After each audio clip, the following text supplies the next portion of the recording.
উজি রাতের অন্ধকারে কাউকে কিছু না জানিয়ে ঋষিদের বাড়ি থেকে চলে আসে। নিশাকে বলে আমরা এখনই এখান থেকে চলে যাব। নিশা কিছুতেই যেতে রাজি হচ্ছে না। এদিকে দেখা যায় জিৎ বাসু তার টিমকে নিয়ে হাজির হয় নিশার বাড়ির সামনে, আর সবাইকে খুব ভালো করে বুঝিয়ে দেয় যে এমন একটা সিন ক্রিয়েট করতে হবে যাতে নিশা যদি কোনো দোষ করে থাকে তাহলে সেটা স্বীকার করে নেয়। এদিকে বাড়িতে জিৎ বাসুকে দেখে ভয় পেয়ে যায় নিশা আর উজি। উজি নিশাকে বলে তুই এখানেই বসে থাক, যা করার আমি করছি। জিৎ বাসু বাড়িতে ঢুকেই উজিকে বলে আপনার দিদিকে ডেকে পাঠান, তা না হলে কিন্তু আমি নিজে ঘরের মধ্যে ঢুকে যাব। নিশা বাইরে বের হয়ে এলে জিৎ বাসু নিশাকে গ্রেপ্তার করে। উজি বলে আমার দিদিকে আপনি কেন গ্রেপ্তার করছেন, আপনার কাছে কোনো পারমিশন আছে? তখন জিৎ বাসু উজিকে পারমিশন লেটারটা দেখিয়ে দেয়। এরপরে জিৎ বাসু নিশাকে গ্রেপ্তার করে নিয়ে চলে যায়।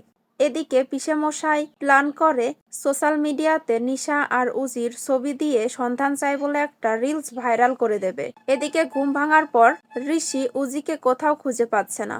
তখন সে তার ঘরের মধ্যে একটা গিফট দেখতে পায়। সেটা দেখে সে খুব খুশি হয়। আগামী পর্বে দেখা যায় নিশার থেকে কথা বের করার চেষ্টা করছে জিৎ বাসু। নিশার রাগ দেখিয়ে জিৎ বাসুকে বলছে সেদিন আপনার কথায় আমি রাজি হইনি বলে আজ তার প্রতিশোধ নিচ্ছেন। তখন জিৎ বাসু বিভা বলে চিৎকার করে ওঠে।